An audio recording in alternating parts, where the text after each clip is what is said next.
Hello and welcome to HMTV digital. చాలా వార్తలు విన్నప్పుడు చూసినప్పుడు మరీ సిల్లీ కాకపోతే ఏమిటి అనిపిస్తూ ఉంటుంది. కానీ ఒక చిన్న విషయమే చాలా పెద్ద వార్తకు దారితీస్తూ ఉంటుంది. అసలు ఇలా కూడా జరుగుతుందా అనిపించేటువంటి వార్తలు కూడా మనం చూస్తూ ఉంటాం.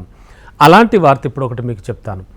ఒక పిల్లి అంటే ఒక క్యాట్ కారణంగా జపాన్లోని ఒక నగరం మొత్తం అప్రమత్తమైంది. జపాన్లో ఉన్న ఒక మహానగరమైనటువంటి ఫుకుయమా వణికిపోతోంది. ఏం వార్త వినాల్సి వస్తుందో అని జనంతా హడలెత్తిపోతున్నారు. అసలు కారణం ఏంటో తెలుసా? ఒక పిల్లి ప్రమాదకరమైన రసాయనాల ట్యాంకులో పడి అక్కడి నుంచి బయటకు వచ్చి కనిపించకుండా పోయిందిట. అసలు ఆ పిల్లి అర్ధరాత్రి అదృశ్యమయ్యే ముందు చాలా ప్రమాదకరమైన రసాయనాల ట్యాంకులో పడి అక్కడి నుంచి వెళ్ళిపోయింది. దీంతో ఆ పిల్లి క్యాన్సర్ కారక రసాయనాన్ని అంతటా వెదజల్లుతుందేమో అనే భయం ఆ నగరంలో నెలకొంది.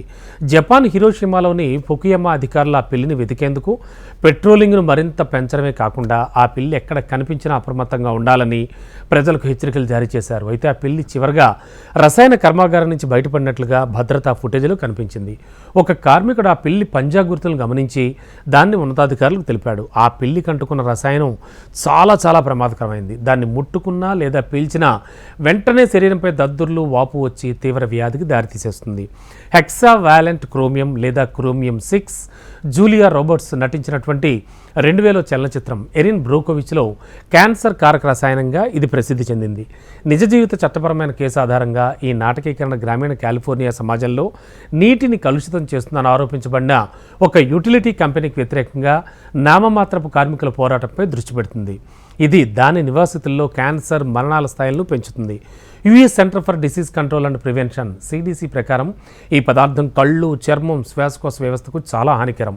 సిడిసి తన వెబ్సైట్లో హెక్సావాలెంట్ క్రోమియంకు గురి కావడం వల్ల కార్మికులకు హాని కలుగుతుందని కూడా పేర్కొంది.